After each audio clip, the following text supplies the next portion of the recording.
सोनम जिंदा मिल गई लेकिन भरोसा मर गया। मुझे याद है पिछले एक हफ्ते से हर दिन कहानी में सोनम के सुरक्षित सकुशल हिफाजत से जिंदा घर लौटाने की मैं दुआ मांग रहा था। कहानी के अलावा भी मैं डेली यही प्रे कर रहा था कि कम से कम सोनम लौट आए। लेकिन सुबह सुबह जो खबर आई उसके बाद वही जो मैंने कहा कि सोनम तो जिंदा मिल गई, दुआ कबूल हुई, लेकिन भरोसा मर गया। जिस सोनम के वापस सकुशल लौट आने की हम सब दुआएं मांग रहे थे, वही सोनम इस रूप में सामने आएगी। राजा रघुवंशी के कातिल के तौर पर उसका नाम लिया जाएगा। क्या कहूं, कितनी बार वैसे ये भरोसा टूटा है। अपनी क्राइम रिपोर्टिंग के इस करियर में ऐसा कई बार मैंने देखा है, जो दहाड़े मार मार कर रो रहे थे, बेहोश हो रहे थे, आखिर में वही कातिल निकलते हैं, वही गुनहगार निकलते हैं। अजीब है ये। सिर्फ अभी तो महीना भी नहीं हुआ शादी को, आज 9 है, परसों 1 महीना पूरा होगा। 11 मई को शादी हुई थी राजा रघुवंशी और सोनम रघुवंशी की, दोनों के घर वालों की मर्जी से। शादी के 9 दिन के बाद 20 मई को यह हनीमून मनाने के लिए गए थे और हनीमून मनाने के तीसरे दिन 23 मई को राजा रघुवंशी का कत्ल हो गया। कल रात करीब 11 बजे का वक्त था। वाराणसी और गाजीपुर हाईवे के पास एक ढाबा है, उसका नाम है काशी चाय जायका। अचानक एक बदहवास लड़की दुबली पतली से उस ढाबे पर पहुंचती है। उसकी हालत बहुत खराब थी। ये तस्वीर उसी वक्त की है।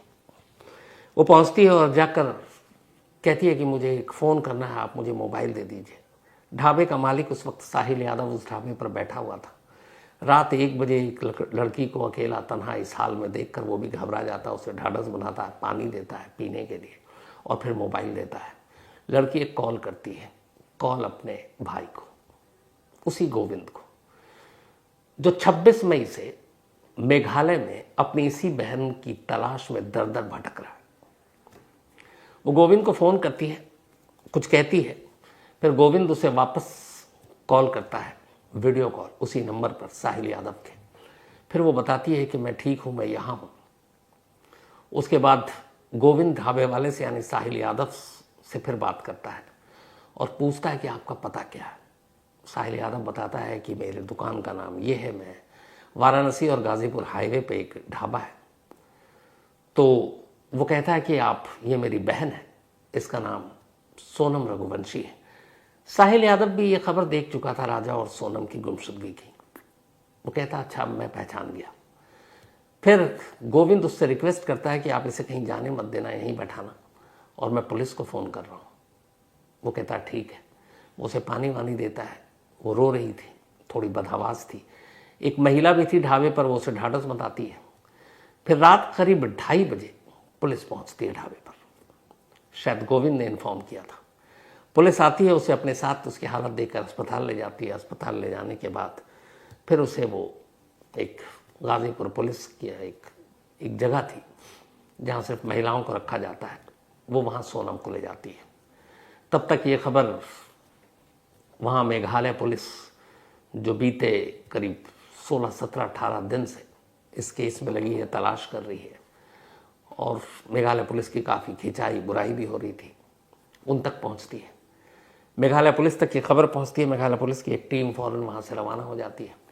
उधर इंदौर से भी पुलिस की एक टीम रवाना हो जाती है। कुछ देर के बाद मेघालय पुलिस की डीजीपी इदाशिया नोरगांग ये बयान देती हैं और कहती हैं कि सोनम गाजीपुर में मिली है और हमारी टीम इस केस में लगी हुई थी, छानबीन कर रही थी और हमने लगभग इस केस को सुलझा लिया है। प्रेस कॉन्फ्रेंस भी बाद में हुई। उन्होंने कहा कि अब तक इस केस के सिलसिले में सोनम को लेने के लिए मेघालय पुलिस की एक टीम गाजीपुर जा रही है और वो वहाँ से उसकी ट्रांजिट रिमांड लेगी, अपने साथ ले आएगी, क्योंकि केस मेघालय का है। साथ ही डीजीपी ने मेघालय की ये बताया कि उन्होंने इस केस के सिलसिले में अब तक 3 लोगों को गिरफ्तार किया। एक का नाम है राज कुशवाहा, एक का नाम है विशाल चौहान, एक का नाम है आकाश राजपूत। और इन तीनों की गिरफ्तारी के अलावा एक और शख्स की तलाश है जो फरार है, उसका नाम है आनंद। तो मेघालय पुलिस के हिसाब से 3 लोगों को अरेस्ट किया गया है। इनमें से 2 को एमपी से अरेस्ट किया गया है, एक को यूपी से अरेस्ट किया गया है। चौथा आनंद फरार है और अभी कुछ नाम और लिए हैं इन लोगों ने, जो 3 अरेस्ट हुए हैं। इसके बाद मेघालय के डीजीपी एक और चीज़ बताती हैं।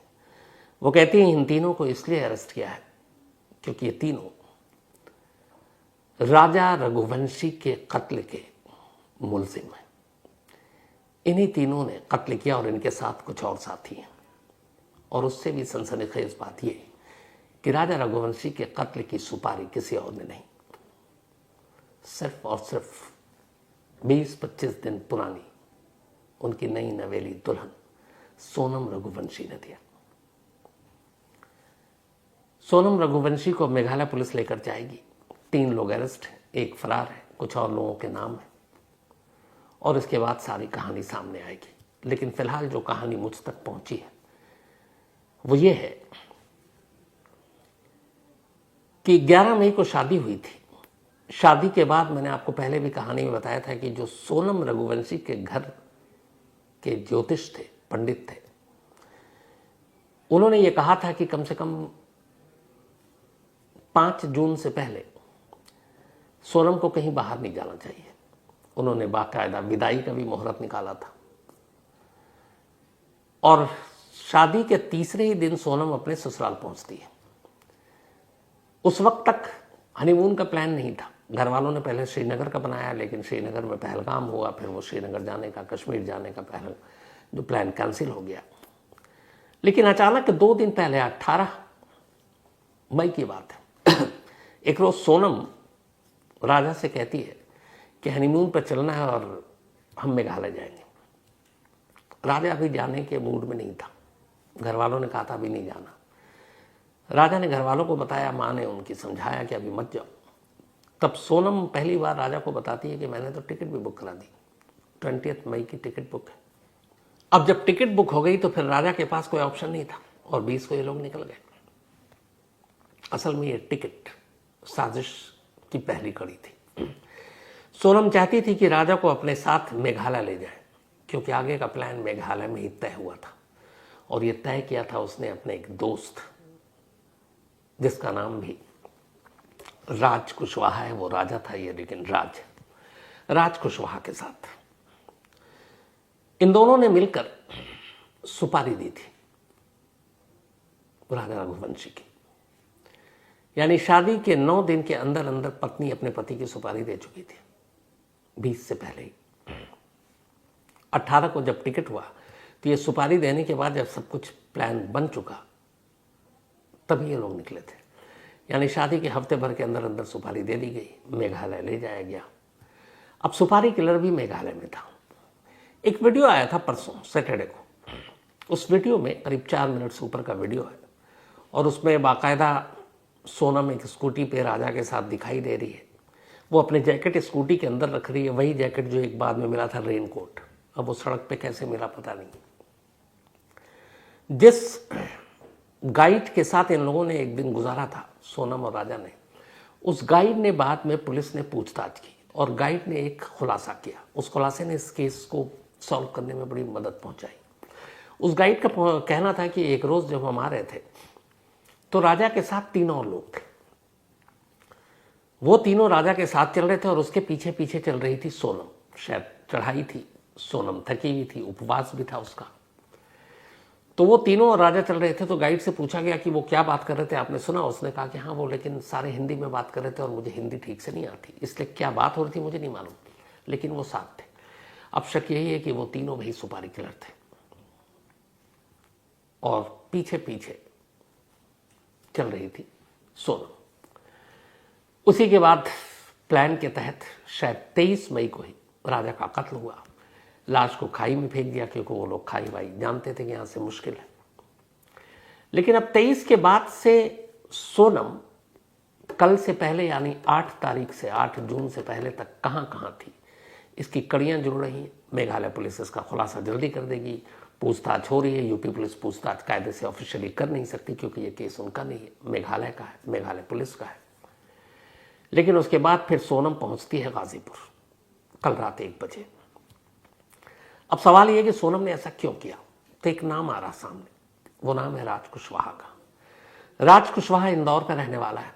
सोनम के पिता की एक फैक्ट्री है जो उनका बिजनेस है प्लाईवुड का, मैंने आपको पहले ही बताया था। इस प्लाईवुड के बिजनेस को सोनम के फादर, हालांकि उन्हें अभी पैरालाइज हो गया तो वो देख नहीं रहे, बल्कि वही भाई देख रहा है, गोविंद, जो इस वक्त सोनम को ढूंढने के लिए मेघालय दर दर भटक रहा था।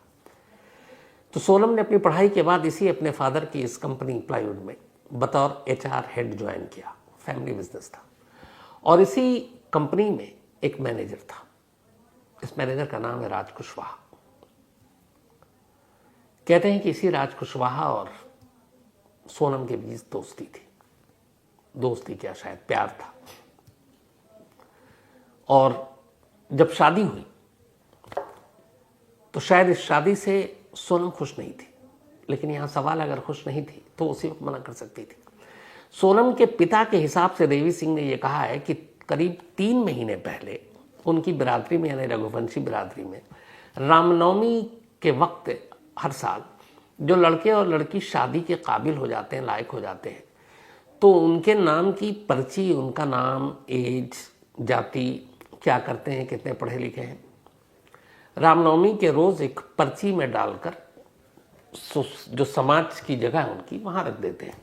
ये एक तरह से मैट्रिमोनियल साइट वाली है कि किसी फैमिली में एक लड़की की शादी की उम्र हो गई, घर वाले चाहते हैं तो वो अपनी बिरादरी में करना चाहते हैं, तो वो एक पर्ची उस लड़की का डिटेल, बायोडाटा एक तरह का वो रख देते हैं रामनवमी के मौके पर।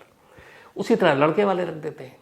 तो फिर जिन्हें लड़की की तलाश है या जिन्हें लड़के की तलाश है, उस पर्ची के हिसाब से वो वर या वधू ढूंढते हैं।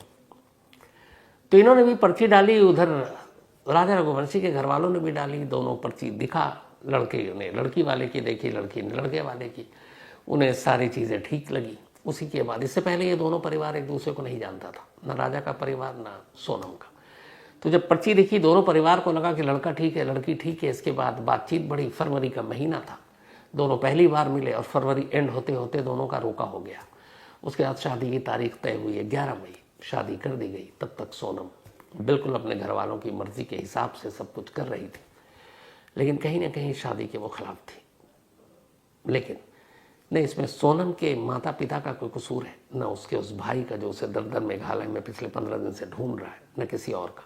उनके पिता अगर आप भी इस बात में साजिश की बात कह रहे हैं तो उनका कसूर इसलिए नहीं है कि उन्हें पता ही नहीं कि उनकी बेटी और उस राज के बीच में क्या चल रहा था।